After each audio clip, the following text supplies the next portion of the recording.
လောကသားတို့အတွက်မြတ်ဗုဒ္ဓ၏ကြိုးပမ်းချက်အပိုင်းခွန်ဘုရားမြတ်စွာဘုရားဖြစ်သူရောက်တာ35နှစ်အရွယ်မှာဘုရားဖြစ်သူရောက်တယ်ဘုရားဖြစ်သူရောက်ပြီးတဲ့နောက်တပည့်စကြာတရားဟောပြီးဣတိပတနမိဂရာဝံတော်မှာပါရဏတိအနီးကဣတိပတနမိဂရာဝံတော်မှာပထမဝါဆိုလို့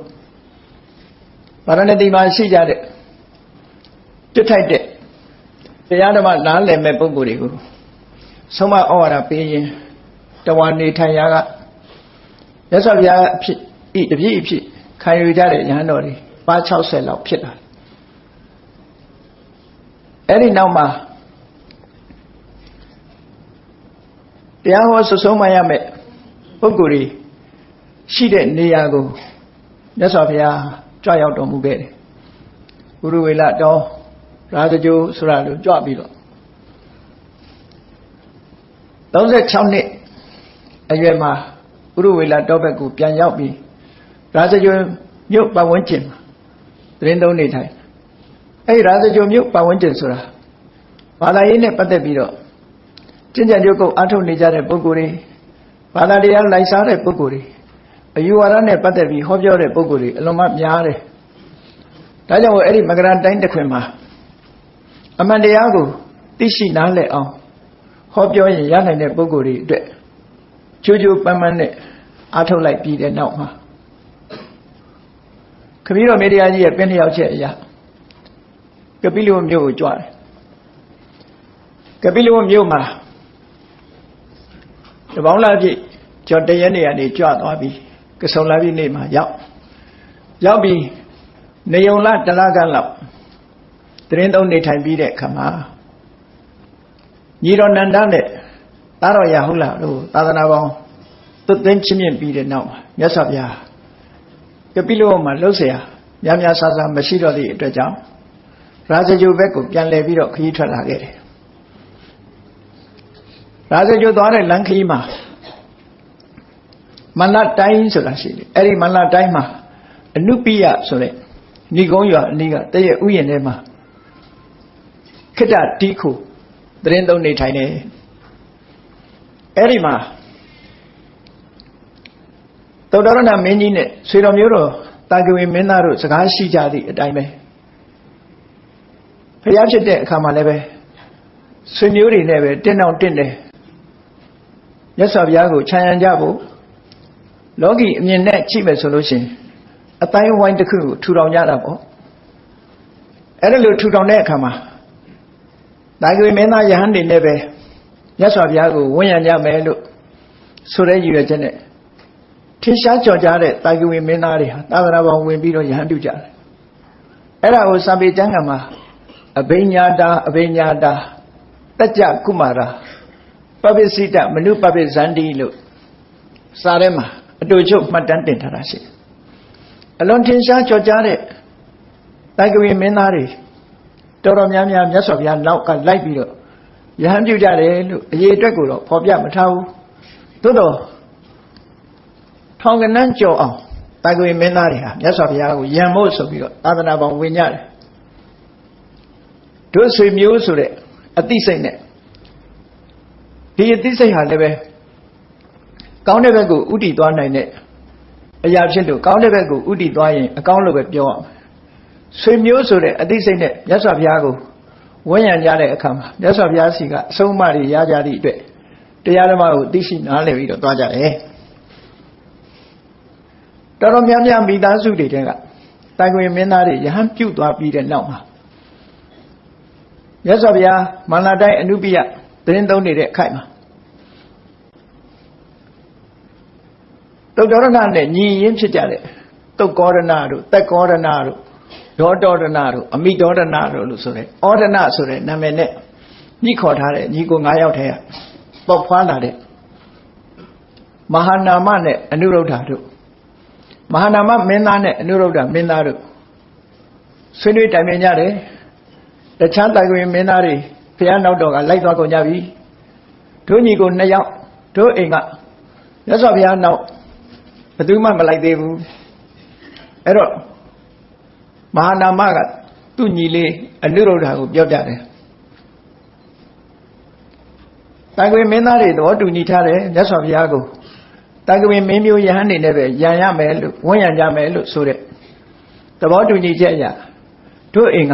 တို့နှစ်ယောက်ထဲကတယောက်ယောက်တော့သင်္ကန်းဝတ်မှဖြစ်မယ်ငါရင်လည်းသင်္ကန်းဝတ်မယ်မင်းရင်လည်းသင်္ကန်းဝတ်လို့မဟာနာမကသူ့ညီလေးအနုရုဒ္ဓကိုတိုင်ပင်တဲ့အခါကျတော့ညီလေးကဘာပြောတော့ဆိုသူဟာတဲ့သမင်းဘယ်ရဖြစ်မှန်းတောင်မသိဘူးတဲ့သမင်းဘယ်ရဖြစ်မှန်းမသိဘူးဆိုတာဟုတ်အဲ့ဒါနားတယ်လို့တော့မအောင်မိတ်လေနဲ့နော်ခြေမွေးမီးမလောင်လက်မွေးမီးမလောင်အဲ့ဒါချမ်းသာလို့မိဘတွေကမြောက်စားထားတဲ့ပုဂ္ဂိုလ်တူတယောက်ဟာစားတော့မယ်ဆိုရင်အစင်သက်သမင်းပွဲရှေ့ရောက်လက်ဆေးစားရုံပဲဆိုတဲ့အနေထားမျိုးထားတယ်အဲ့လိုထားသည့်အတွက်ကြောင့်ဒီသမင်းပဲအရမှမသိဘူးရွှေခွက်ထဲကပဲရတယ်ထင်တယ်အဲ့ဒါလို့သိချမ်းချမ်းသာသာနေထိုင်နေတဲ့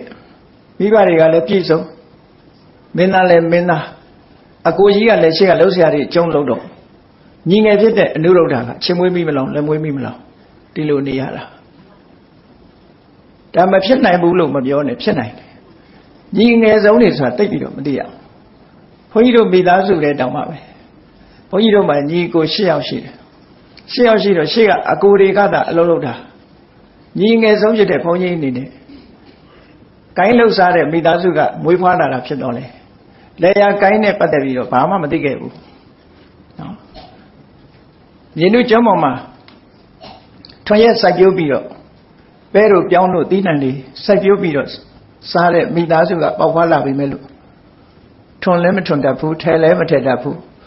နွားတောင်ဘယ်လိုမောင်းရမှမသိဘူးဆိုတဲ့အနေအထားမျိုးဖြစ်လာခဲ့ပုံတဲ့။ဘာဖြစ်လို့ဒီလိုဖြစ်ရတာတုံးလို့ဆိုကိုယ့်ရဲ့အကြီးတွေကလှုပ်ပေးသွားတာဆိုကိုကဘာမှမလုပ်ရတဲ့အနေအထားမျိုးဖြစ်တာပေါ့။အကြီးဆုံးဆိုရင်တော့လှုပ်ရမယ်။အခုလဲအကိုကြီးဖြစ်တဲ့မဟာနာမကအလုံးသိမ့်ကျုံပြီးလှုပ်တော့ညီငယ်ကအေးစစ်စစ်နေရတယ်ဘာမှမလုပ်ရ။မလုပ်ရတော့သမင်းတောင်ပဲအဖြစ်မှမသိဘူး။အချိန်တန်လက်ဆေးသမင်းစားတဲ့အဆင့်အဲ့တော့သင်္ကန်းဝတ်ရအောင်ဆိုတော့သူကဘာပြောတော့ဆိုသင်္ကန်းဝတ်ရတယ်ဆိုတဲ့အခါမှာဆွမ်းခံစားရမယ်သူများလောင်းတာလှူတဲ့ဆွမ်းကိုစားရမယ်ဆိုတော့သူဒီလှုပ်တယ်မလုပ်နိုင်ဘူးတဲ့မလုပ်နိုင်ဘူးဘုန်းကြီးကဆင်းရဲတယ်အဲ့တော့အကိုကြီးပဲဝတ်ပြောတော့မာနာမကပြောတယ်အေးဟုတ်ပြီငါဝတ်မယ်ဆိုရင်မင်းအိမ်အလုပ်တွေလုပ်ရလိမ့်မယ်တဲ့ဘာတွေလုပ်ရမလို့ဆိုမင်းထွန်ရက်ဆိုင်ပြောရမှာထွန်ရက်ဆိုင်ပြောရမယ်ဗရမလဲထွန်ဖို့စီမံရမယ်စီမံပြီးတော့စပါးပြိုးတွေထောင်ရမယ်ပြိုးထောင်ပြီးတော့ပြန်ဆိုင်ရမယ်ပြန်ဆိုင်ပြီးတော့ရေသွင်းတန်သွင်းရေထုတ်တန်ထုတ်ပေါင်းတင်တန်တင်မဲ့ပြီဆိုရင်ရိတ်ရမယ်သိမ်းရမယ်ရလာတဲ့စပါးတွေကြည်တဲ့သွင်းရမယ်ပြီးတဲ့အခါအခွန်ချွတ်ဆံဖြစ်အောင်လုပ်ပြီးတော့ထမင်းချက်တွေအထိအကုန်ပြောပြတယ်ပြောပြတော့ဒါတစ်ခါလုပ်ပြီးရင်ပြီးရောလာလို့ဆိုဘယ်ဟုတ်မလဲကွာနှစ်တိုင်းလုပ်အောင်ဟာအဲ့လောက်လှုပ်ရှုပ်တာဖြစ်ရင် तू မလုပ်နိုင်ဘူးတဲ့အဲ့ဒါပြင်းလိုက်ပုံကတော့နော်အဲ့လောက်လှုပ်ရှုပ်တဲ့အလုပ် तू မလုပ်ချင်ဘူးတဲ့ तू ပဲသင်္ကန်းဝတ်မယ်ပေါ့အဲ့ဒါနဲ့သူ့မေတော်ကြီးစီသွားပြီးတော့ပြောတယ်သူတို့ညီကိုနှစ်ယောက်တရားရောက်တော့ဝတ်မှဖြစ်တယ်ဖြစ်မယ်မောရင်မဖြစ်ဘူးအဲ့တော့ तू သင်္ကန်းဝတ်မယ်လို့ပြောတော့အမေကြီးကပြောတော့ငါသားတို့မင်းတို့နှစ်ယောက်ကိုငါလုံးဝခွင့်မပြုနိုင်ဘူးတဲ့သေတော်မှတော့ငါမတတ်နိုင်လို့လွတ်ရမှာတဲ့အသက်ရှင်လျက်တော့မင်းတို့ဘယ်နည်းနဲ့မှငါခွင့်မပေးနိုင်ဘူးသဘောမတူနိုင်ဘူးလို့ပြောတယ်ခွင့်မပေးဘူးအကျဉ်းချင်းတောင်းတယ်အနိကပ်ပြီးတော့အကျဉ်းချင်းတောင်းတဲ့အခါမိခင်လှုပ်တဲ့ပုဂ္ဂိုလ်ကပြောတော့ဆိုငါသားတလောင်းဝှချင်တယ်ဆိုလို့ရှိရင်မင်းရဲ့တငယ်ချင်းဗတ္တိယမင်းသူဝှတယ်ဆိုရင်တော့မင်းဝှတော့လို့သူ့မေတော်ကဘာစိတ်ကူးတော့ဆိုဗတ္တိယကအဲ့ဒီအချိန်မှာသူကတာကဝင်မင်းနေထဲမှာအကြီးအကဲဖြစ်နေတာကဝင်မင်းနေကအလှဲ့ချခေါင်းဆောင်တဲ့သဘောရှိတယ်ကဏရာဇာအစုလိုက်အုပ်ချုပ်ကြတယ်အိုလီဂါကီစစ္စတန်လို့ခေါ်တယ်ပေါ့လူမျိုးတွေတဲကနေပြီးတော့အုပ်ချုပ်တဲ့စနစ်တော်တော်နာမင်းကြီးအလှဲ့ကုံသွားလို့ဗတ္တိယမင်းကတာကဝင်မင်းနေမှာခေါင်းဆောင်တယ်ပြောရမယ်ဆိုရင်တော့တန်ထာကာလဆိုတဲ့လွတ်တော်မှာတိုင်ပင်ဆွေးနွေးပြီးအလှဲ့ကြတိုင်းပြည်ကိုအုပ်ချုပ်ကြတယ် ခေါင်းဆောင်ကြတယ်အဲ့လိုအချိန်မှာဗတ္တိယကအဲ့ဒီအချိန်မှာသူကအကြီးအကဲတာဂဝေအကြီးအကဲအနေနဲ့သူကဥဆောင်နေတဲ့အချိန်ဘယ်နည်းနဲ့မှဗတ္တိယကသင်္ကန်းဝတ်မှာမဟုတ်ဘူးအနုရုဒ္ဓတငယ်ချင်းဆိုပြီးဘယ်လိုသွားပြောသူကဘယင်လုပ်ဖို့လှည့်ကြနေတော့သူ့လှည့်ဘယ်တော့မှ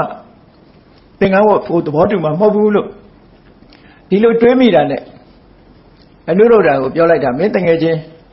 ဗတ္တိယမင်းသင်္ကန်းဝတ်ရင်တော့မင်းဝတ်တော်လို့ပြောတာမဖြစ်နိုင်ဘူးလို့ထင်ပြီးခွင့်ပြုလိုက်တာနော်သူတို့နှစ်ယောက်ကလည်းအနုရုဒ္ဓတို့ဗတ္တိယတို့ကအမှန်တမ်းချစ်ခင်ကြတယ်ချစ်ခင်တော့အနုရုဒ္ဓကဗတ္တိယမင်းစီချင်းကပ်ပြီးတော့တကယ်ချင်းကြီးတို့သင်္ကန်းဝတ်ငါသင်္ကန်းဝတ်ဖို့အတွက်မင်းပေါ်မှာတီးနေတယ်မင်းဝတ်ရင်ငါ့ကိုဝတ်ရမယ်လို့မေတော်ကပြောတယ်အဲ့တော့ငါနဲ့တူတူသင်္ကန်းဝတ်ကြရအောင်တကယ်ချင်းဆိုတော့ဗတ္တိယမင်းကဘာပြောတော့ဆိုမင်းနဲ့ငါအတူတူဝတ်ရမယ်ဆိုရင်ငါလဲလို့ပြောပြီးတော့မှသူစကားပြန်ရုပ်တော့တာမင်းမဝတ်ပါကွာနော်စကားပြောတဲ့ထဲမှာမင်းဝတ်မယ်ဆိုရင်ငါလဲလို့ပြောပြီးစကားမဆုံးခင်မင်းဝတ်ပါလေအဲ့လိုပြောလိုက်တော့အနုရုဒ္ဓတကယ်ချင်းမင်းဝတ်မယ်လို့ပြောပြီးပြီ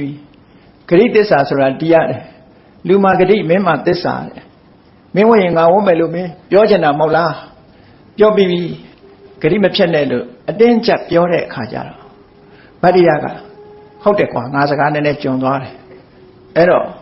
မင်း9နှစ်တော့ဆိုင်အောင်လို့ပြောမဆိုင်နိုင်ဘူးတဲ့9နှစ်ကြာတယ်ဒါဖြင့်9လဆိုင်9လလည်းကြာသေးတယ်ဆိုပြီးနောက်ဆုံးမှာ9ရက်တော့စောင့်လို့ဆိုတော့9ရက်ဆိုရင်တော့စောင့်ပါမယ်ဆိုအဲ့ဒါလို့နဲ့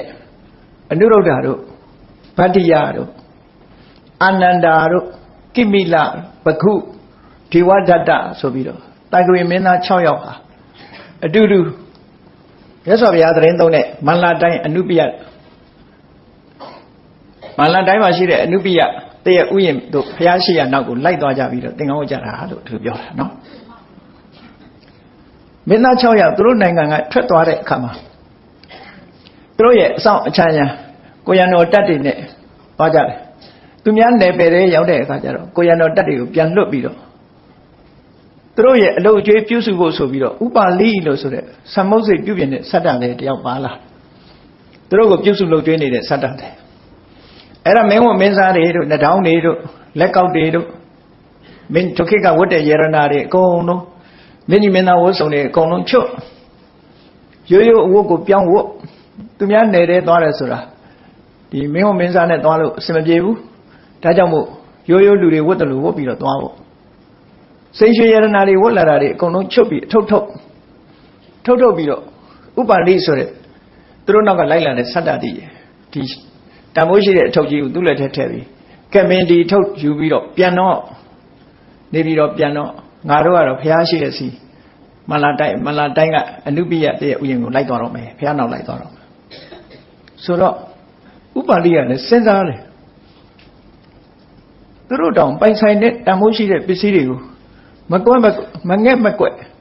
အထုတ်ထုတ်ပြီးငါလက်ထဲထည့်ထားခဲ့တာငါကဘာဖြစ်လို့သူများထွေးတဲ့တတွေးကိုမျိုးတာလို့သူတို့ပစ္စည်းတွေကိုယူပြီးတော့နေပြီးတော့ပြန်ရမှာလဲသူစဉ်းစားဖို့မရနော်သူတို့တောင်ပြစ်နိုင်နေတာငါဘာလို့မပြစ်နိုင်ငါဘဝမှာဘယ်တော့မှယရနာဝတ်ဆင်ခဲ့တာမဟုတ်ဘူးဒီတန်ဖိုးရှိတဲ့ယရနာတွေငါလက်ထဲထားအန္တရာယ်ကြီးတိုင်းပြည်ပြန်သွားလို့ရှိရင်လည်းငါပေါ်မှာအထင်လွဲလိမ့်မယ်ဒီဥပါလိဆိုတဲ့လူကတာဂဝေမင်းသား6ယောက်တပ်ဖြတ်ပြီးယရနာတွေလူယူပြီးပြန်လာတယ်ဆိုပြီးတော့သူ့ကိုတပ်ပြစ်မှသူကြောက်ရတယ်ပေါ့မင်းနေဆိုတာမထင်တယ်လို့လောက်တတ်တယ်စန္ဒာခောတာခိယတာဂဝေနေကဖျားပွင့်လို့ဖျားရဲ့အဆုံးမရလို့တာနောက်ပိုင်းယဉ်ကျေးသွားတာမာမနတအားချီးပြီးတော့စိတ်ဓာတ်ကကြမ်းကြတယ်စိတ်ဓာတ်ကကြမ်းတယ်ဒါကြောင့်မို့တာဂဝေနေဟာတန်တန်နဲ့မာမနအလွန်ကြီးတယ်မထင်တယ်လို့လောက်တတ်တယ်အဲ့တော့ငါပြန်သွားလို့မတော်ဘူးဒီထုတ်ကြီးယူခြင်းတဲ့လူယူဆိုပြီးတော့တပင်မှာချိတ်ဆွဲပြီးမင်းသားတွေနောက်ကလိုက်တော့ဟိုရောက်တော့မင်းသားတွေကဟာဘာလို့လိုက်လာတော့ဆိုတော့သူတွေးမိတဲ့အကြောင်းတွေပြောပြတော့မင်းသားတွေကဘာမှမပြောဘူးသူ့ကိုခေါ်သွားကြမြတ်စွာဘုရားနဲ့တွေ့တဲ့အခါကျတော့မင်းသားတွေကပြောတယ်မြတ်စွာဘုရားကိုလျှောက်ကြတယ် တပည့်တော်တို့တာကဝေမျိုးတွေဆိုတာမာမနာအလွန်ကြီးတယ်ဒီဥပါလိသတ္တသိတပည့်တော်တို့ယရနာတွေကိုယူသွားပြီးတော့နေပြီးတော့ပြန်မယ်ဆိုရင်သူတပ်ပြစ်ကောင်းတပ်ပြစ်လိမ့်မယ်အဲ့ဒါကြောင့်မလို့ဥပါလိလိုက်လာတာတော့ကောင်းတယ်တပည့်တော်တို့မာမနာတွေအမတန်မှကြီးတာဟုတ်တယ်ဒီမာမနာတွေချိုးနေမှာဖြစ်မယ်ဒါကြောင့်တပည့်တော်တို့ရဲ့အရင်ဥပါလိကိုသင်္ကန်းဝတ်ပေးပါဗျာတပည့်တော်တို့သူ့ကိုရိုသေလေးစားသမှုပြုပြီးတော့မှကိုယ်မာနကိုချပြီးတော့မှသင်္ကန်းဝတ်ပါမယ်လို့ဟောတာကွေမင်းသားတွေဟာမာနကိုချဖို့အတွက်သူတို့ရဲ့အစေပါဖြစ်တဲ့ဥပါလိသတ္တတိကိုအရင်ဝတ်ခိုင်းလိုက်ဥပါလိသင်္ကန်းဝတ်ပြီးတဲ့အခါမှာလူအကြောင်းတွေနဲ့သူတို့က respect ပေးပြီးအယုဒိပေးပြီးတဲ့အခါမှာနောက်မှသင်္ကန်းဝတ်ကြတယ်တဲ့အဲ့ဒီသင်္ကန်းဝတ်တဲ့တာကွေမင်းသား6ယောက်ကဗတ္တိယရဲ့အနုရုဒ္ဓရဲ့အာနန္ဒာရဲ့ကိမိလရဲ့ဘဂုရဲ့ထေဝဒတ္တရဲ့ဒီ6ယောက်အတူတကွသင်္ကန်းဝတ်ပြီးတော့မြတ်စွာဘုရားနောက်ကလိုက်သွားကြတယ်မြတ်စွာဘုရားကအနုပိယမှာသူတို့ကိုသင်္ကန်းဝတ်ပေးပြီးရာဇဂိုဘက်ဆက်ပြီးတော့ခရီးထွက်သွားရာဇဂိုရောက်တဲ့အခါကျတော့ဝေလွန်ကျောင်းတော်ကြီးမှာသတင်းသုံးတယ်ပေါ့အဲ့ဒီသတင်းသုံးတဲ့အခါမှာမြတ်စွာဘုရားစီကကမ္မထာယူပြီးတော့တာကွေမင်းသားတွေကိုမြတ်စွာဘုရားဆုံးမဩဝါဒပေးလို့ကမ္မထာကျင့်ဖို့နီလန်းနေဆုံးမတဲ့အခါမှာဗတ္တိယဆိုတာသူကဉာဏ်အထက်ဆုံးမင်းလည်းမင်းဆိုမြတ်စွာဘုရားစီကကမ္မထာရပြီးတော့တရားအထုတ်လိုက်တာမကြခင်မှာပဲသူကယဟန္တာဖြစ်သွားတယ်ဒုတိယအနုရုဒ္ဓကတော့သမထကျင့်စဉ်တစ်ခုအောင်မြင်ပေါက်ရောက်ပြီးတော့ဒိဗ္ဗစက္ခုအရာမှာထူးချွန်တဲ့ပုဂ္ဂိုလ်ဖြစ်ပြီတထိုင်နဲ့စัจ java လာတစ်ထောင်ကိုကြည့်နိုင်တဲ့ဒိဗ္ဗစက္ခုအဘိညာဉ်စွမ်းအားကိုရရှိသွားတယ်အာနန္ဒာကတော့ကပိလုပြည်သားရှင်ကုဏ္ဏညာကြီးရဲ့တူတော်တဲ့ရှင်ပုံနာဆိုတာရှိတယ်အဲ့ဒီရှင်ပုံနာစီကတရားဓမ္မကိုနာယူပြီးတော့သောတာပန်ဖြစ်သွားတယ်အဲ့ဒီဝါထဲမှာအခုတို့ခိမိလတို့ကလည်းယဟန္တာဖြစ်ကြတယ်ဒေဝဒတ္တကတော့ပုရုဇဉ်ဘဝနဲ့ပဲတပ္ပထကျင့်စဉ်တခုအောင်မြင်လို့အဘိညာဉ်တကိုးတွေနဲ့ပြည့်စုံတဲ့ပုဂ္ဂိုလ်အဖြစ်ရောက်ရှိပြီးတော့သွားတယ်ဒါသာကွေမင်းတွေရတဲ့မင်းသားတွေရတဲ့အရေးချင်းတွေပေါ့ဒါစကြုံမြို့မှာဝါဆိုးနေတဲ့အတွင်းမှာပဲဒီလိုထူးခြားချက်တွေကိုသူတို့ရရှိပြီးတော့သွားကြတယ်အဲ့ဒီမှာမြတ်စွာဘုရားသခင်ကိုရောမြတ်ကဒါစကြုံမြို့မှာသတင်းသုံးနေထိုင်ပြီးတော့ဒီတရားဓမ္မအလှိဟောပြောလို့တရားရဲ့အကျိုးကိုတည်ပိုးလို့သတင်းသုံးနေထိုင်တဲ့အခါမှာရာဇဂိုမြို့ပတ်ဝန်းကျင်မှာရှိကြတယ်ထူးခြားတဲ့အသိဉာဏ်ရှိတဲ့ပုဂ္ဂိုလ်တွေတစားနဲ့တစားမြတ်စွာဘုရားရဲ့တပိတာဝကအဖြစ်ခံယူတရားထုတရားမြတ်တွေကိုရကြတယ်တဲ့အဲ့ဒါလို့ရာဇဂိုမြို့မှာမြတ်စွာဘုရားသတင်းသုံးနေတဲ့အချိန်ရဟန္တာတွေရဟန်းတော်တွေဟာထိုတို့တစ်ပင်တို့တစ်ပင်ခေါင်းတွေတို့လှိုင်ကူတွေတို့တောချုံတွေတို့ကောက်ရိုးပုံတွေလှိုင်လောက်ထားတဲ့ကောက်ရိုးပုံတွေတို့လေတဲတွေတို့အဲ့ဒါလို့နေရာအနှံ့ပြားသတင်းသုံးနေထိုင်ကြတယ်ကျောင်းကန်ဆောက်ဦးဆိုတာဝေလူဝဥယျာဉ်ထဲမှာဘယင်နေဖို့ဆောက်ထားတဲ့စံနန်း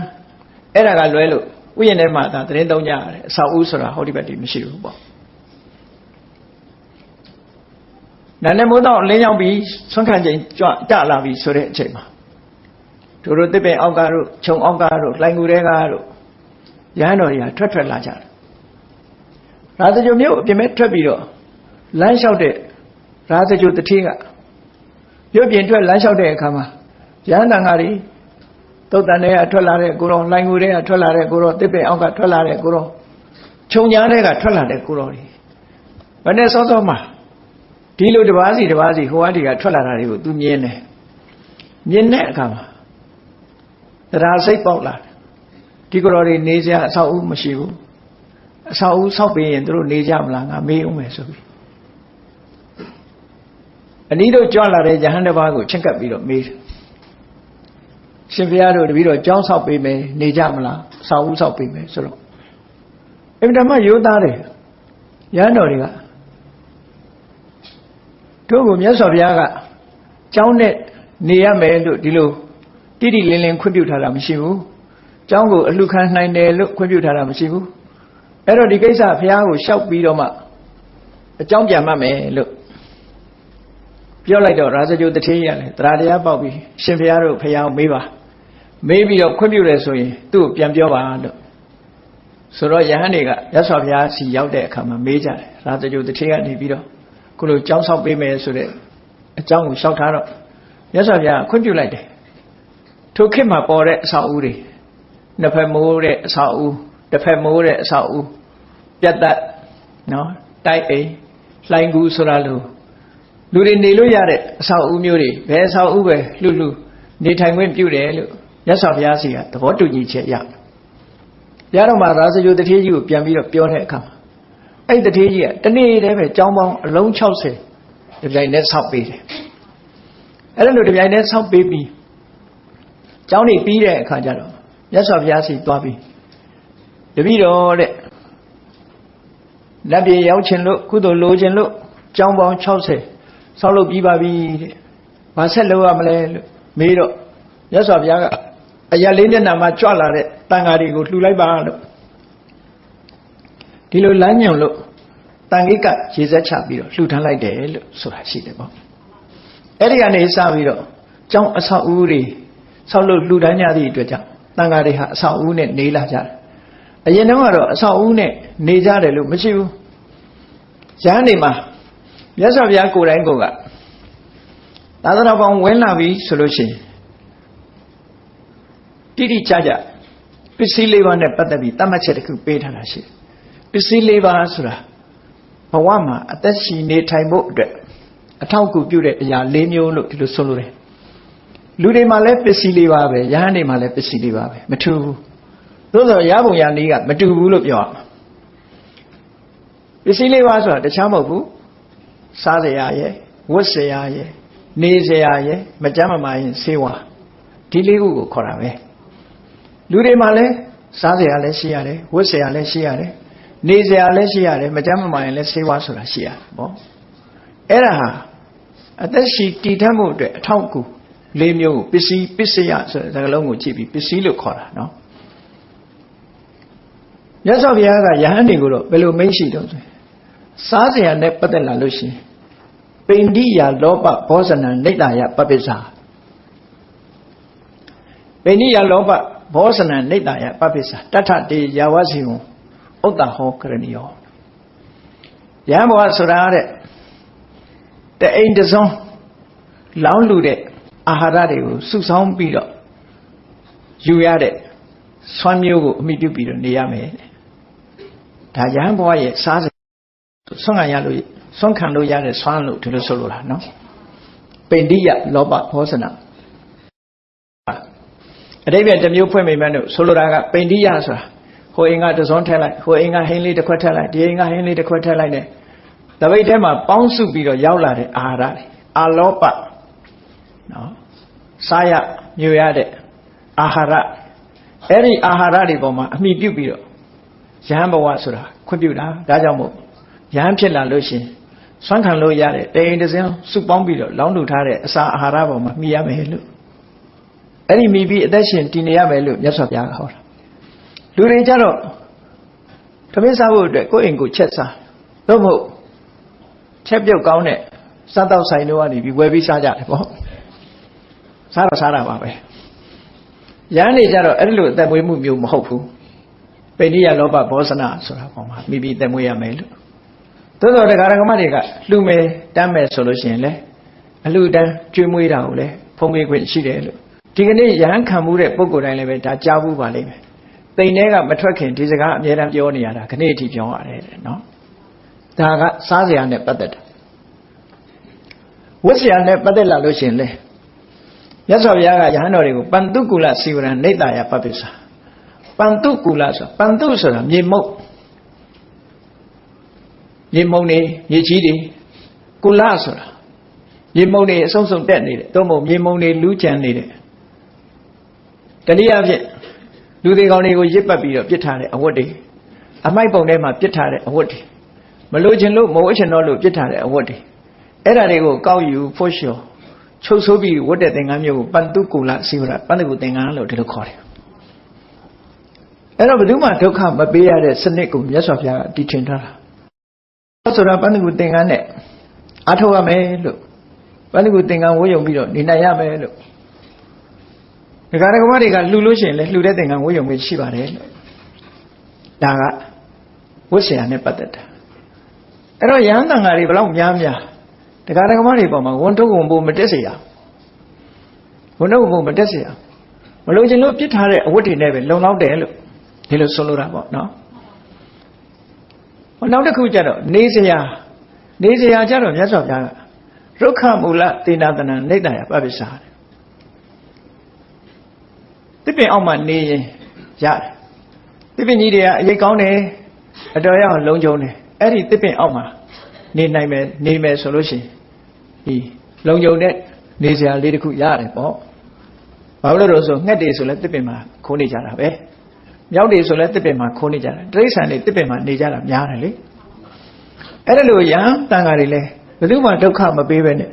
တစ်ပင်အောက်မှာအရေးခိုးပြီးတော့အဲ့ဒီမှာနေလို့ရတယ်ဒါကြောင့်မို့ယဟန်ဖြစ်လာပြီဆိုလို့ရှိရင်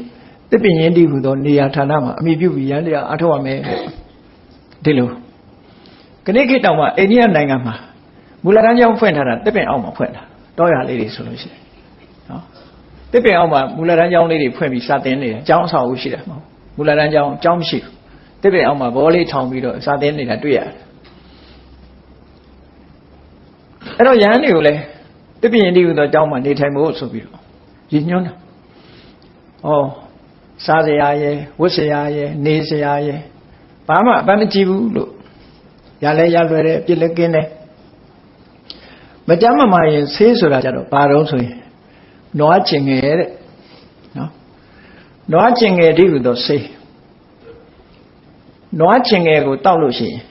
တီးချေချောင်းဖြစ်တဲ့ယောဂ32မျိုးကလွဲပြီးလေချောင်းဖြစ်တဲ့ယောဂ32မျိုးတလိပ်ချောင်းဖြစ်တဲ့ယောဂ32မျိုးနော်အဲ့ဒီ64မျိုးသောယောဂတွေပျောက်ကင်းနိုင်တယ်လို့ဒီလိုပြောတာ96ပါးတွေကအိန္ဒိယနိုင်ငံကတောင်ဟိုလွန်ခဲ့တဲ့4 နှစ်လောက်ကသတင်းစာတစ်စောင်ထဲမှာဖတ်လိုက်ရတယ်ဒီယူရိန်လို့ခေါ်တဲ့အဲ့ဒီနွားကျင်ငယ်တွေကိုအနံ့အသက်တွေတောက်အောင်ဖန်တီးပြီးတော့ပလင်းနဲ့ထည့်ပြီးတော့နိုင်ငံခြားမှာ export လုပ်မလို့ကြားသေးတယ်အာယုဗေဒဆေးနည်းအရနွားကျင်ငယ်ဟာအစွမ်းတတ္တိရှိတယ်ပေါ့ယောဂပြောက်အောင်ကုဖို့ဗမာပြည်မှာလည်းပဲအခုတောက်နေတဲ့ပုံကိုယ်တွေရှိတယ် AIDS ယောဂတောင်ပြောက်တယ်လို့ပြောတာပဲအနံ့ကတော့ပြင်းတယ်ဖျားဆေးဆိုတဲ့နာမည်နဲ့တောက်နေကြတာတွေရှိတယ်ပေါ့စင်အိုးကြီးတွေနဲ့တည်ထားစိတ်ဝင်စားရင်တော့စမ်းကြည့်ပေါ့ဘုန်းကြီးတို့တော့အနံ့မခံနိုင်တာနဲ့မစမ်းရဲဘူးဖြစ်နေတချို့လူတွေကဆေးပြားရိုက်ပြီးတော့တောင်မှနွားကျင်ငယ်ဆေးပြားရိုက်ပြီးတော့ထုတ်နေတာတောင်ရှိတယ်နွားကျင်ငယ်ဆေးအာယုဗေဒဆေးကျမ်းမှာတီးကြည်ကြောင့်ဖြစ်တဲ့ယောဂလွဲရင်တဏှာယောဂတွေအကုန်ပျောက်တယ်လို့ဒီလိုဆိုထားတာမြတ်စွာဘုရားကယောဂဝေဒနာဖြစ်လာပြီဆိုလို့ရှိရင်ဆေးဆရာနဲ့တွေ့ဖို့ဒါတွေကလွယ်တဲ့ကိစ္စမဟုတ်ဘူးတမားတော်တွေနဲ့ဆေးဆရာတွေတွေ့ဖို့ဆိုတာအခါကျင်းငွေလည်းပေးရမယ်နော်ခါကျင်းငွေလည်းပေးရမယ်အဲ့တော့ဆေးဆရာနဲ့တွေ့ဖို့ခါကျင်းငွေပေးဖို့ဆိုတာတွေကရဟန်းတော်တွေအတွက်ခက်ခဲတယ်ဒါကြောင့်မို့လို့ဆေးဆရာနဲ့လည်းတွေ့ဖို့မလိုဘူးဘာယောဂဆိုတာလည်းသိဖို့မလိုဘူးဘာယောဂဖြစ်ဘယ်နှချမ်းသွားပြီးတော့တောင်းအလွယ်တကူရနိုင်တဲ့နွားကျင်ငယ်သာတောက်တယ်ယောဂဝေဒနာမှန်သမျှပျောက်တယ်ဆိုပြီးပုတိမုဒ္ဒဘေသစ္ဆာနေတ္တယပပိစ္ဆာဆိုပြီးနွားကျင်ငယ်ဆေးကိုခွင့်ပြုခဲ့တာဖြစ်တယ်ယောမင်းကြီးဥဖုံးလိုင်ရေးတဲ့ဥရုဘောဇနသင်္ဃဟကျမ်းဆိုတာရှိတယ်မင်းတို့မင်းလက်ထက်တော့အဲ့ဒီဥရုဘောဇနသင်္ဃဟကျမ်းထဲမှာနွားကျင်ငယ်ဟာစန္တတိထက်တဲ့အကြောင်းကိုရေးထားပြီးတော့တီးကြည်ကြောင့်ဖြစ်တဲ့ယောဂ32မျိုးကလွဲရင်အကုန်ပြောက်ပါတယ်တဲ့တီးကြည်ကြောင့်ဖြစ်တဲ့ယောဂပျောက်ဖို့အတွက်ဘာလို့ရမှာတုံးဆိုအဲ့ဒီထဲမှာဖန်ကားသီးတို့ဇီးဖြူသီးတို့ဂျစုသီးတို့စိန်လိုက်မယ်ဆိုရင်ဇီးဖြူဖန်ကားကတီးကြည်ကြောင့်ဖြစ်တဲ့ယောဂကိုကုတဲ့နေရာမှာအစွမ်းထက်တယ်အဲ့တော့နွားကျင်ငယ်နဲ့ဇီးဖြူသီးသုံးဖို့နွားကျင်ငယ်နဲ့ဖန်ကားသီးစိန်လိုက်မယ်ဆိုလို့ရှိရင်တော့တတ္တိ ယောဂဟုသမျှ96ပါးသောယောဂဟုသမျှ96ပါးရဲ့အပြင်တော့မပါဘူးနော်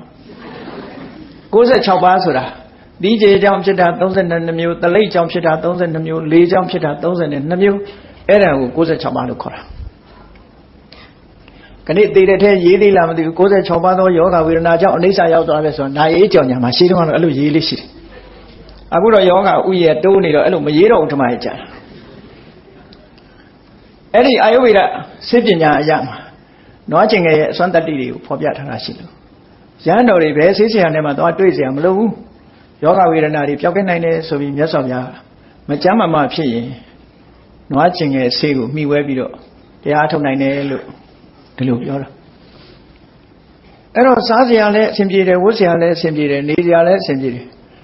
နွားကျင်ငယ်တောက်ပြီးတော့ယောဂဝေဒနာလည်းပျောက်နိုင်တယ်လို့ဆိုတော့ရဟန်းတော်တွေမှာတရားထုတ်ဖို့အချိန်ကြီးရတယ်လို့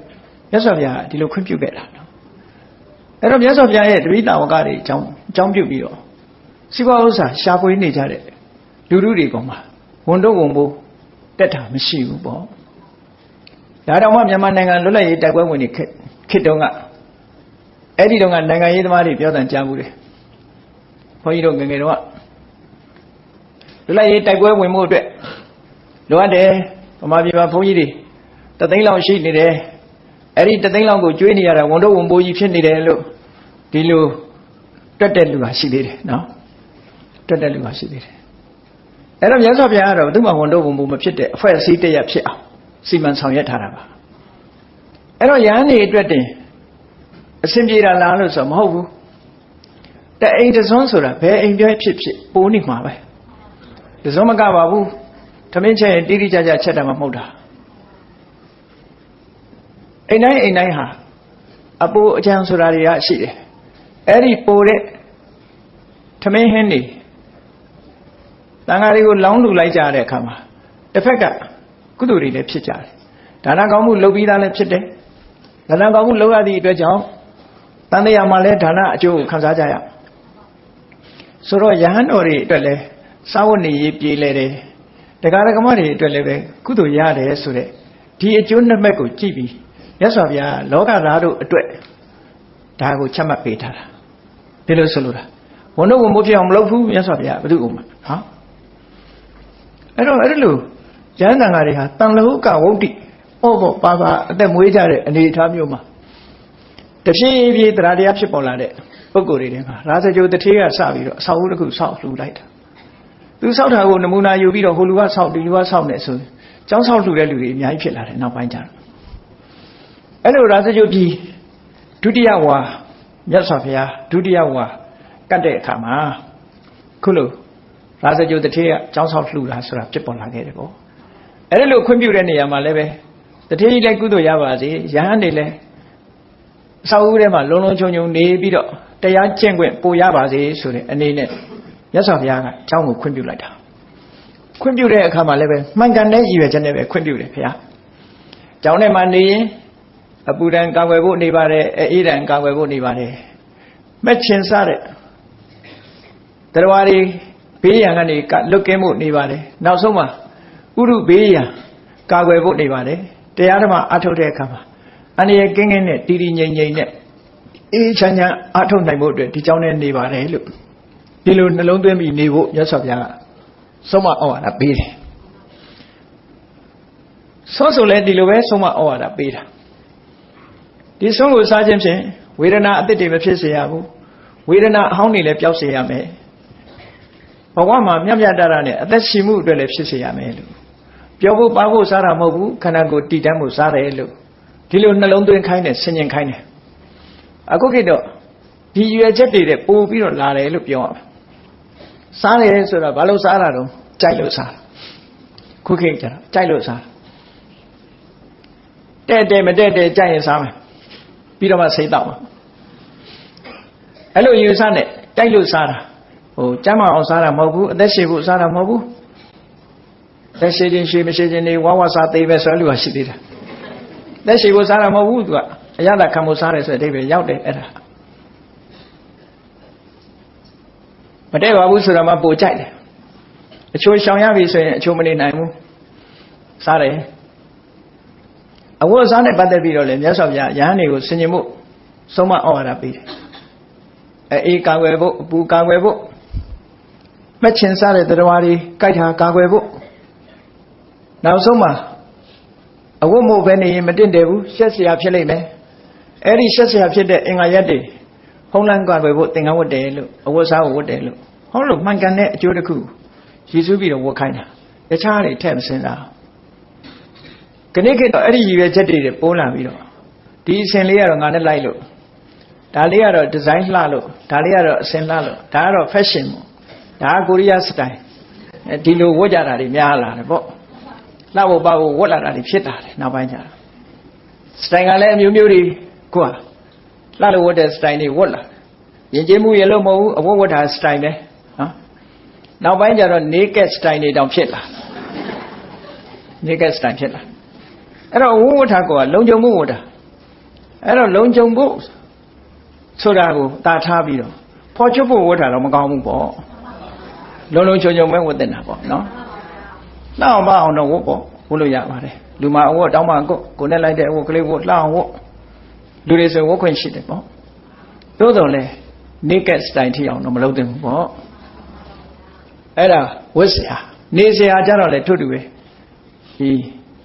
ဥရုဘေးရန်ကာကွယ်ဖို့အတွက်အဆောက်အအုံဆိုတာအသုံးပြုရတယ်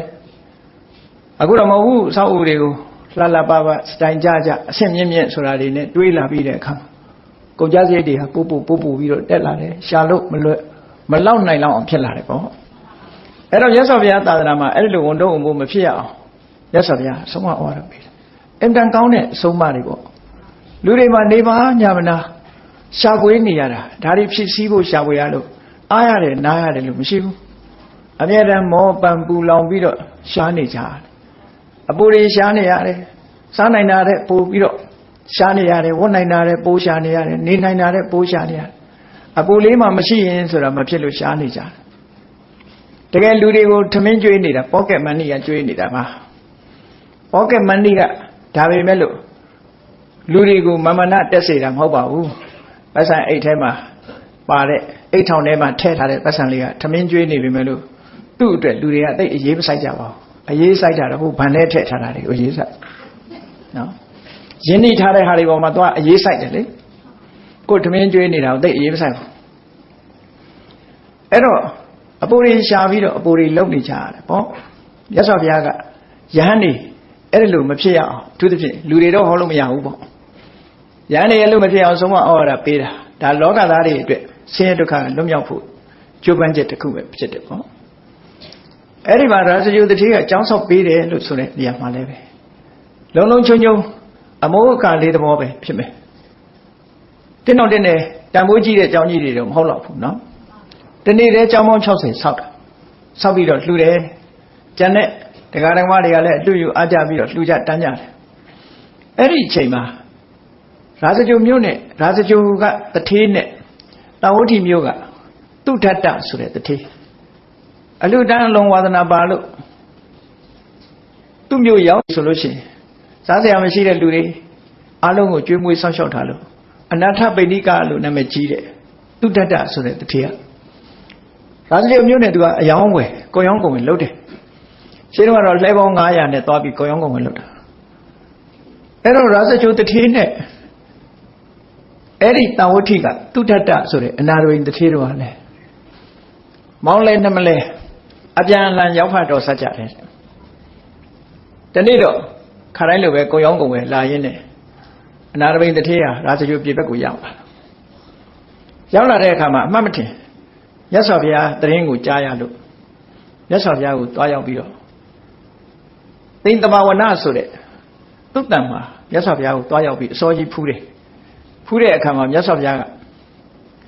သူတတ္တဒီဘက်လာခဲ့လို့သူ့ငယ်နာမည်ကိုခေါ်လိုက်တော့အလွန်ဝမ်းသာအားရဖြစ်ပြီးတော့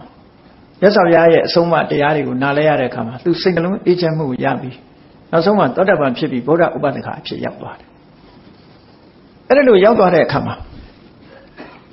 တရားတရားကောင်းတဲ့ပုဂ္ဂိုလ်ပြီးရာဇဂုမြို့မှာမြတ်စွာဘုရားတရင်သုံးနေရကတာဝတိပြည်ဘက်ကိုကြွဖို့ဆိုပြီးမြတ်စွာဘုရားကိုပင့်တယ်တာဝတိမြို့နဲ့ရာဇဂုက45ဥဇနာကွာလန်းတယ်ဝေးကွာတယ်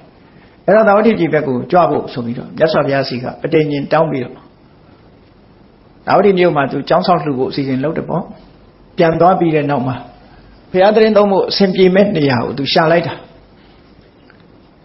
နောက်ဒီမြို့ကနေတောင်ဘက်တဲ့ထွက်သွားပြီးတော့အတော်လေးသွားမိပြီဆိုရင်အနောက်ဘက်ကိုချိုးကွေ့သွားတဲ့လမ်းမှာအနောက်ဘက်ကိုချွေးကွေ့ပြီးအတော်လေးလမ်းလျှောက်လိုက်တဲ့အခါမှာစေတမင်းသားပိုင်တဲ့ဥယျာဉ်မြေကြီးရှိတယ်အဲ့ဒီဥယျာဉ်ကြီးကိုသွားပြီးတော့သဘောကျတော့စေတမင်းသားစီသွားပြီးတော့အဲ့ဒီဥယျာဉ်ကိုသူ့ရောင်းပါလို့သွားတောင်းတာအဲ့ဒီခေတ်ကလည်းမြေဈေးကအကြီးသားနော်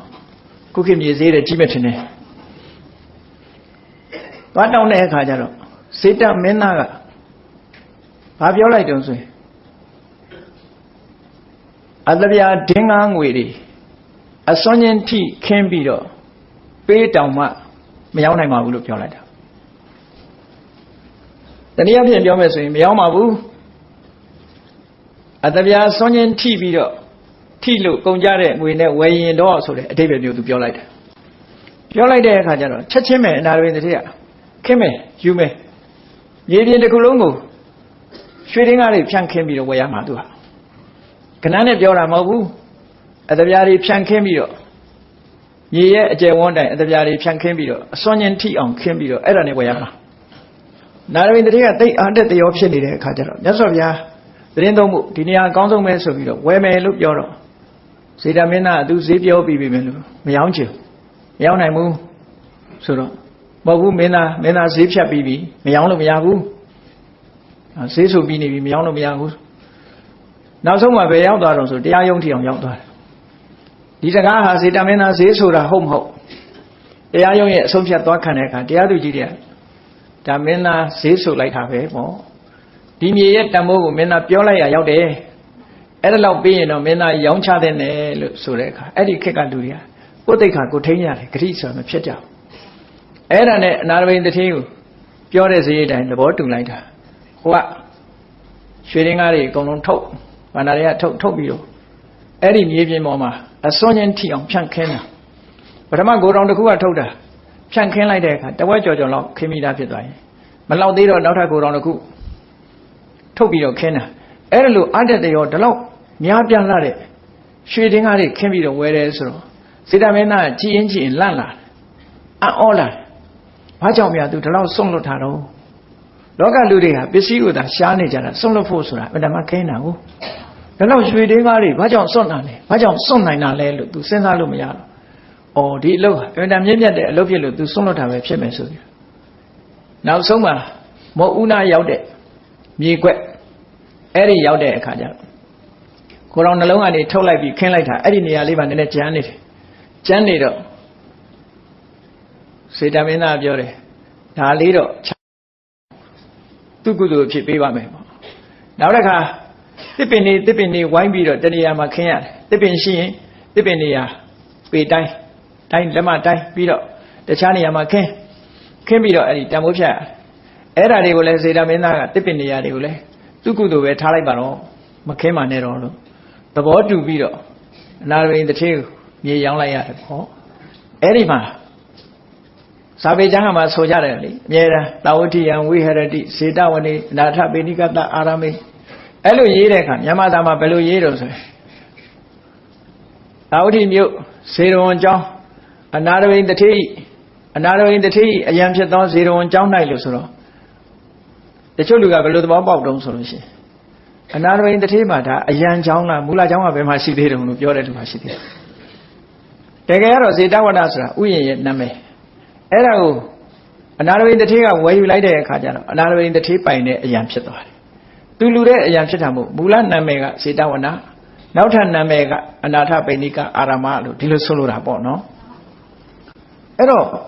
ဒီဇေရဝံကျောင်းကြီးကိုဆောက်လုပ်ပြီးတော့ဘုရားမှုရှိတဲ့တန်ဃာတွေကိုပြင်တယ်နာရဝိန်တထေးက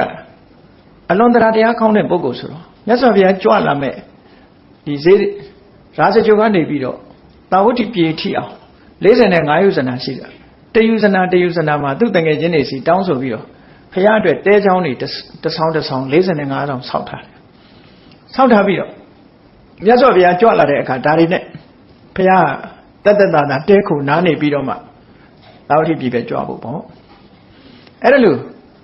မြတ်စွာဘုရားအတွက် အဲ့ဒါမှအတ္တတရောအနာရဝိန်တထေးကြီးကခုလိုဇေတော်အကြောင်းကြီးကိုဆောက်လုပ်ပြီးတော့ဘုရားလဲကြွလာတဲ့အခါမှာတပည့်တော်ဒီဇေတော်အကြောင်းကြီးကိုဆောက်လုပ်ပြီးပါပြီ။ဘာဆက်လုပ်ရမလဲလျှောက်တော့မြတ်စွာဘုရားကစတုတ္တိတသံဃာအရာ၄မျက်နှာမှာသတင်းသုံးတဲ့သံဃာတွေကိုရည်စူးပြီးလှူလိုက်ပါလို့အဲ့ဒါဇေတော်အကြောင်းကြီးဖြစ်ပေါ်လာတဲ့အနေထားမြတ်စွာဘုရားလဲတာဝတိမြို့ကိုကြွသွားတာအဲ့တော့တာဝတိမြို့သူမြို့သားတွေဟာဘုရားကြွလာလို့တရားဓမ္မနာရတဲ့အခါမှာဓမ္မအတိဓမ္မဉာဏ်တွေကိုရရှိကြတယ်ဒါကြောင့်မလို့တာဝတိမြို့မှာဆိုလို့ရှိရင်လူကြီး9 ဂရေရှိတဲ့ထဲမှာ9 ဂရေလောက်ကအရိယာသူတော်စင်တွေဖြစ်တယ်လို့ဒီလိုပြောတာအဲ့ဒါလို့ဘုရားဘာသာဝင်သူတော်စင်တွေဖြစ်ပြီးတော့တာဝတိမြို့တစ်မြို့လုံးဟာဘုရားတရားလေးစားပြီးတော့ကောင်းတဲ့လုပ်ငန်းတွေလုပ်လို့လူစရိုက်သမားတွေအလွန်နှဲပါလို့အေးချမ်းတဲ့နေရာတစ်ခုဖြစ်သွားတယ်ပေါ့လောကသားတို့အတွက်မြတ်စွာဘုရားဟာကြွရောက်ချီးမြှောက်တော်မူတယ်နေ့စဉ်နဲ့အမျှမြတ်စွာဘုရားညရဲ့ဥယျာဉ်ဆိုလို့ရှိရင်လေလောကကြီးကိုကြည်တော်မူတယ်နာနဲ့မိုးတော့အလျောက်တဲ့အချိန်မှာလောကကြီးကိုတစ်ချိန်ကြည့်တယ်တစ်ချိန်ကြည့်ပြီးတော့ဆုံးမရမယ်တရားဓမ္မပြသရမယ်ဆုံးရမယ်ပုဂ္ဂိုလ်တွေ့လို့ရှိရင်ဘလောက်ပဲဝေးကိုပင်မမှုအလေးမထားပဲနဲ့ကြွရောက်ပြီးတရားဓမ္မကိုဟောပြောပေးလို့ရှိတယ်ပေါ့အဲ့ဒါလို့လောကသားတွေရဲ့အကျိုးကိုမြတ်ဗုဒ္ဓကျိုးပမှန်အားထုတ်လိုက်တာနားရတယ်လို့သိပြီးတော့မရှိဘူးနာနဲ့ပိုင်းမှာလည်းပဲနာနဲ့ပိုင်းအတွက်ယဟန်တန်ဃာတွေဆုံးမရတယ်ဆွမ်းခံကြွရတယ်ဆွမ်းခံကြွရင်လည်းတရားဓမ္မတွေတရားဟောတယ်မိဂုဏ်တွေလာမေးရင်လည်းဖြေပေးတယ်ဆွမ်းစားပြီးတဲ့အချိန်မှလည်းပဲထို့အတူပဲလာရောက်ပြီးတော့မေးမြန်းတဲ့ပုဂ္ဂိုလ်တွေမိဂုဏ်တွေဖြေပေးလို့ယဟန်တန်ဃာတွေဆုံးမဩဝါဒပေးလို့ညာဥယျာဉ်အချိန်ရောက်တဲ့အခါမှာလည်းညာဥယျာဉ်အချိန်အားလျော်စွာယဟန်တန်ဃာတွေကိုဆုံးမဩဝါဒပေးလို့လာရောက်ကြတဲ့ပြိဿတွေတရားဓမ္မဟောလို့တကောင်ရံရောက်လို့လူတွေဟာအိပ်ဆက်နားနေကြပြီဆိုလို့ရှိရင်ကောင်းကင်ဘုံကဆင်းလာတဲ့နတ်တွေမြမာတွေကိုမြတ်စွာဘုရားတရားဟောရတယ်မိဂုဏ်တွေဖြေပေးရတယ်အဲ့ဒါလို့နေရင်ကနေညတကောင်ကျော်2 နာရီလောက်ချိန်ပိုင်းလေးကြာမှာမြတ်စွာဘုရားခိတ္တခဏကျိန်းဆက်အနားယူပြီးနာနဲ့မလင်းခင်ပဲအိယာကထားပြီးလောကကြီးကိုတခါကြည့်ရပြန်တယ်ပေါ့အဲ့တော့ကဘာမှာအလုတ်ဆုံးပုဂ္ဂိုလ်သူ့ရဲ့ဒီနေ့စဉ်အလုတ်အချိန်စရာကိုကြည့်လိုက်မယ်ဆိုရင်အမြဲတမ်းပြည့်နေတာမြတ်စွာဘုရားအလုံးလုပ်တယ်လို့ဒီလိုပြောခဏမြတ်စွာဘုရားကိုမှီအောင်အလုတ်လုံးနိုင်တဲ့ပုဂ္ဂိုလ်တယောက်မှမရှိဘူးအေးလူတွေကတော့ထင်ကြမယ်မြတ်စွာဘုရားအစွမ်းတကိုးရှိလို့တကိုးနဲ့လုံနေတယ်လို့ဒီလိုထင်ကြမှာမဟုတ်ဘူးလူသားတယောက်အနေနဲ့အလုတ်လုပ်ရတဲ့အချိန်တွေဟာအမှန်တမ်းများတယ်ဒီလှုပ်တာလောကသားတွေအတွက်မြတ်စွာဘုရားကြိုးပမ်းအထောက်မှုပဲဖြစ်တယ်ပေါ့နားနေခြင်းမရှိဘူးကြိုးစားအထောက်တယ်နားရတဲ့အချိန်လေးဟာညတကောင်ကြော်ပြီးတဲ့အချိန်2 နာရီလောက်ပဲအနားယူရတယ်ကြံတဲ့အချိန်တွေအားလုံးအလုပ်လုပ်နေတာအေးတာဝတိပြည်ဘက်ကြွပြီးတော့မြတ်စွာဘုရားဟာတာဝတိပြည်မှာဝါဆိုခြင်းမပြုဘဲနဲ့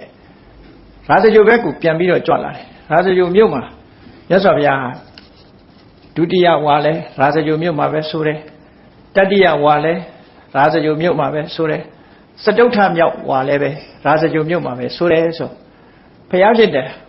မြတ်စွာဘုရားဖြစ်သူရောက်တာ35နှစ်မြောက်မှာဖြစ်တယ်ဘုရားဖြစ်ပြီးတဲ့နောက်ပထမဝါကဣတိပတနာမှာဝါဆိုတယ်ဒုတိယဝါကရာဇဂိုမှာဝါဆိုတယ်တတိယဝါလည်းရာဇဂိုမှာဝါဆိုတယ်စတုဋ္ဌမှာလည်းပဲရာဇဂိုမှာဝါဆိုတယ်ဆိုတော့မြတ်စွာဘုရားရဲ့တက်တော်ဟာ39နှစ်လောက်ရောက်လာပြီပေါ့အဲ့ဒီအနေအထားမျိုးရောက်ပြီးတရားတွေကိုဆုံးမဩဝါဒပေးလို့တရားဓမ္မတွေလှိတိဟောပြောခြင်းဖြင့်မြတ်ဗုဒ္ဓဟာလောကသားတို့အတွက်ကြိုးပမ်းအထောက်တော်မူခဲ့တဲ့ဆိုတာကိုသိရှိကြီးညိုကြပြီးတရားချစ်ခင်သူတော်စင်ပြိဿပေါင်းတို့မြတ်ဗုဒ္ဓ၏ကြီးညိုပွဲရာအကြောင်းအရာများကိုမှတ်သားနိုင်ယူကြပြီးတဲ့အခါမှာဗုဒ္ဓနုတ္တိဘာဝနာဖြင့်မြတ်ဗုဒ္ဓကိုအတူယူအားကြလို့အလုတ်ကြိုးစားအများကောင်းကျိုးအတွက်ဆောင်ရွက်ခဲ့တယ်လို့တို့လည်းတတ်နိုင်သမျှအများကောင်းကျိုးဆောင်ရွက်ကြမယ်လို့ကိုယ်စီစိတ်ထားပြီးကြိုးစားအားထုတ်နိုင်ကြပါစေကုန်သတည်း